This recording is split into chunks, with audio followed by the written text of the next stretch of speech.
Hola, soy Sergio Luján Mora, profesor de informática de la Universidad de Alicante, y en este vídeo te voy a presentar algunos recursos que te van a ayudar a conocer los acontecimientos más importantes de la reciente historia de los navegadores web. Antes de empezar, me gustaría recordarte algunos de los sitios web en los que puedes encontrar más información sobre mí y sobre mi trabajo, y dos formas de contactar conmigo, a través de mi correo electrónico sergio.lujan@ua.es y a través de mi cuenta en Twitter @SergioLujanMora. Si no has visto la primera parte de este vídeo tutorial, te aconsejo que lo hagas antes de ver esta parte. En el vídeo anterior nos habíamos quedado en el año 1993, con la aparición de Mosaic, y ninguno de los navegadores que usamos hoy en día existía entonces. ¿Qué pasó a continuación?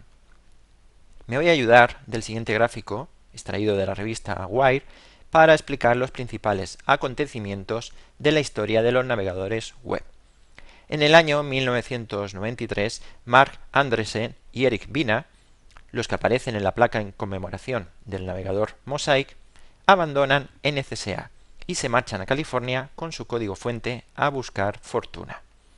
Allí conocen a James Clark, fundador de la empresa Silicon Graphics, y juntos crean una nueva compañía, que inicialmente se llamó Mosaic Communications Corporation, pero que por problemas legales por el uso de la palabra Mosaic, al final acabó llamándose Netscape Communications.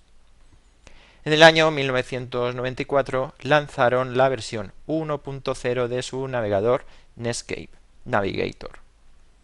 Netscape Communications quería vender su navegador por $50 la unidad. Al principio, la estrategia comercial de Netscape fue convencer a las grandes corporaciones norteamericanas, como IBM, Ford y otras tantas, que Mosaic no era bueno. La misma gente que había construido Mosaic ahora lo atacaba. Netscape anunciaba que su navegador Netscape Navigator era la mejor opción, con una conexión propietaria navegador-servidor con su propio protocolo que permitía desarrollar aplicaciones maravillosas. El propósito de Netscape era desarrollar una solución completa propietaria para dominar la web. Y por un poco de tiempo casi lo consiguieron, ya que llegaron a tener casi un 80% del mercado de los navegadores web.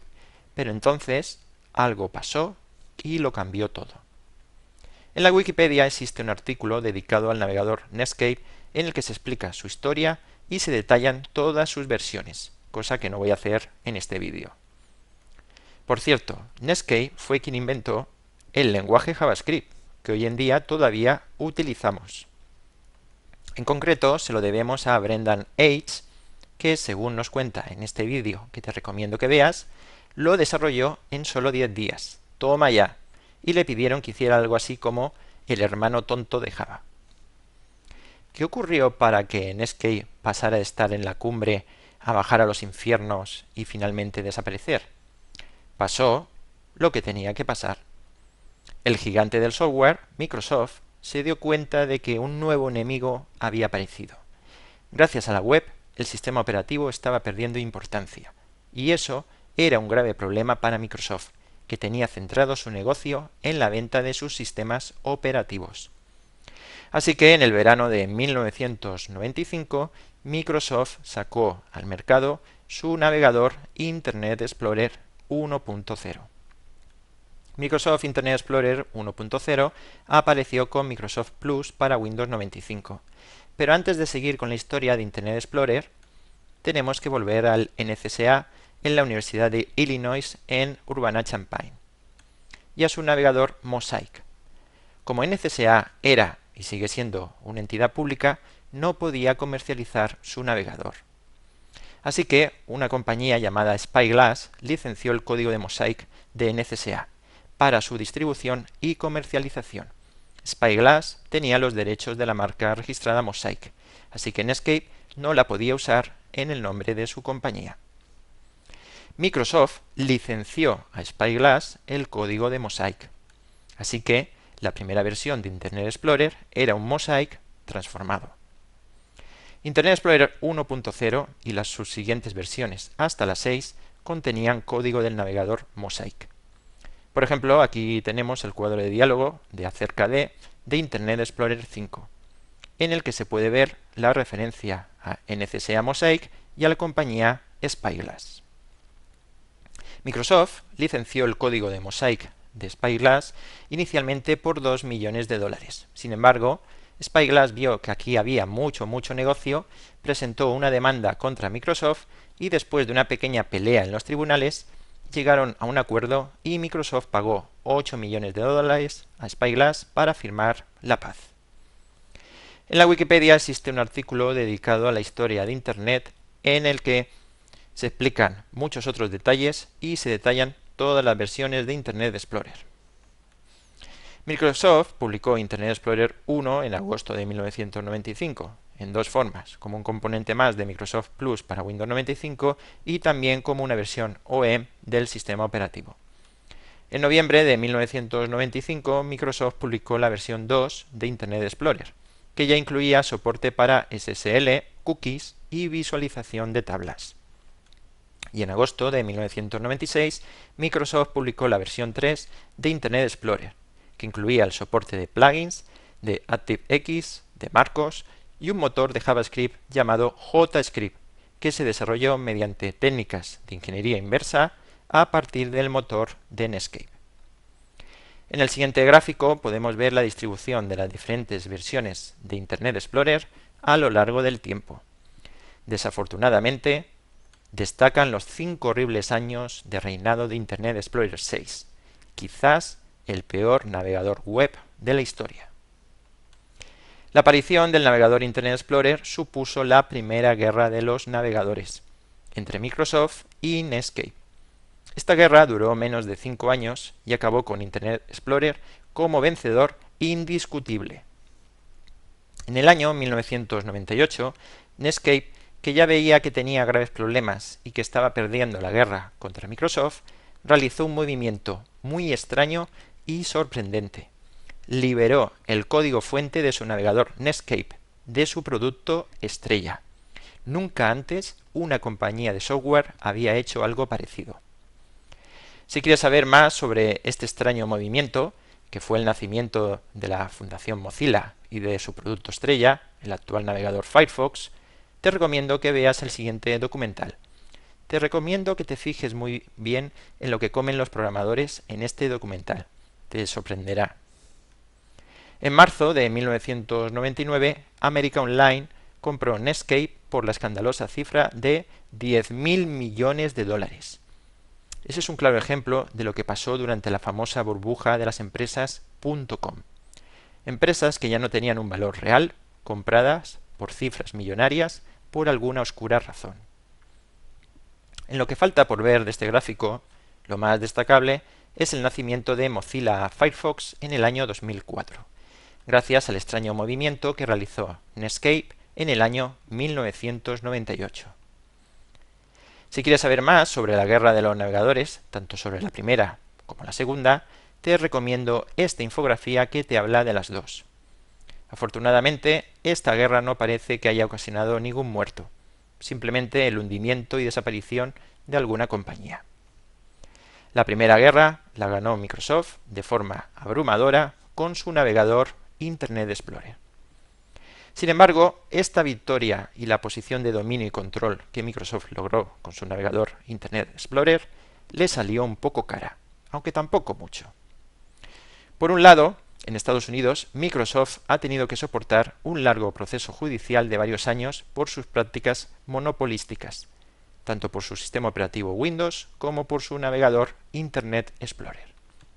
Por cierto, en Internet se pueden encontrar fácilmente los vídeos de Bill Gates declarando por este caso. No tienen desperdicio. Pero además, en Europa también ha tenido varios problemas.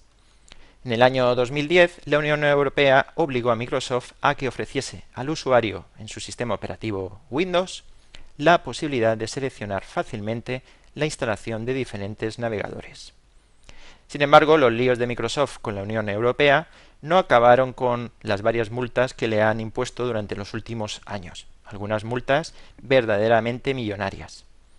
El 17 de julio de 2012, la Comisión Europea anunció que Microsoft estaba incumpliendo sus compromisos, ya que la ventana de selección del navegador no le había aparecido a 22 millones de usuarios. Y la Unión Europea amenazó con que quizás le iba a poner otra multa millonaria a Microsoft. En el siguiente vídeo del 17 de julio de 2012 podemos ver a nuestro compatriota Joaquín Almunia, vicepresidente de la Comisión Europea y comisario de la competencia, anunciar en un inglés perfectamente entendible que la Comisión Europea está investigando a Microsoft por incumplir sus compromisos. ¿Y cómo va la guerra de los navegadores en la actualidad? Pues continúa, y después de la primera guerra de los navegadores contra Netscape, vino la segunda guerra de los navegadores, primero con la aparición de Mozilla Firefox en el año 2004 y después con la aparición de Google Chrome en el año 2008. En la página web Current Status of the Browser Wars podemos encontrar un análisis de la penetración de los diferentes navegadores por continente en el verano del año 2012. En este análisis podemos comprobar que existen diferencias apreciables, a veces muy acusadas, entre diferentes continentes. En mayo de 2012 se produjo un momento histórico en la guerra de los navegadores, porque después de muchos años, Internet Explorer dejó de ser el navegador más usado a nivel mundial, pasando a ser el primero Google Chrome. Por cierto, si se consultan las estadísticas que ofrece este sitio web, se pueden descubrir cosas curiosas. Los hábitos de uso de los navegadores de las personas no son los mismos de lunes a viernes que los fines de semana. Sin embargo, esta victoria de Google Chrome sobre Internet Explorer no está tan clara según algunos expertos, y si se consultan otras estadísticas, Internet Explorer sigue siendo el rey, por ahora. Bueno, ya se sabe lo que se dice, la verdad es la primera víctima en una guerra. Para terminar, un pequeño vídeo en el que Brendan Eich, ¿recuerdas?, el creador de JavaScript, nos explica que este estado de guerra entre los fabricantes de los navegadores es bueno. La competencia es buena para los usuarios y para los desarrolladores web. Por último, unos recursos adicionales en los que puedes ampliar todo lo contado en este vídeo. Por un lado, en la Wikipedia puedes encontrar un artículo dedicado a la historia de los navegadores web. También puedes consultar esta línea de tiempo, este timeline de los navegadores web. También te recomiendo que explores el sitio web La evolución de la web, que creo que te sorprenderá. La cantidad de información que puedes encontrar en esta hermosa infografía interactiva es espectacular. Esta infografía tiene un apartado dedicado a la evolución de los navegadores y a la evolución de las tecnologías web. También puedes encontrar varias infografías sobre la historia de los navegadores web y sobre las variaciones del uso de los navegadores web. Por último, también te recomiendo la infografía de Internet a Decade Later, en la que se analiza cómo ha cambiado Internet en los últimos 10 años. Y entre otras cosas, se muestra este gráfico en el que se compara el porcentaje de mercado de los navegadores web en el año 2002 y en el año 2012. Como dice Brendan Eich, la competencia es buena para los usuarios y para los desarrolladores web. Y así termina este vídeo en el que hemos repasado rápidamente la apasionante historia de los navegadores web, que incluye hundimientos de empresas, guerras y multas millonarias. ¿Y cuál es la lección más importante que podemos sacar de la historia de los navegadores web? Un diamante es para siempre, pero un navegador web no. Así que nunca hagas una página web pensando en un navegador concreto. Recuerda que este vídeo forma parte del curso Introducción al Desarrollo Web, que está disponible en la dirección idesweb.es. Muchas gracias por tu atención.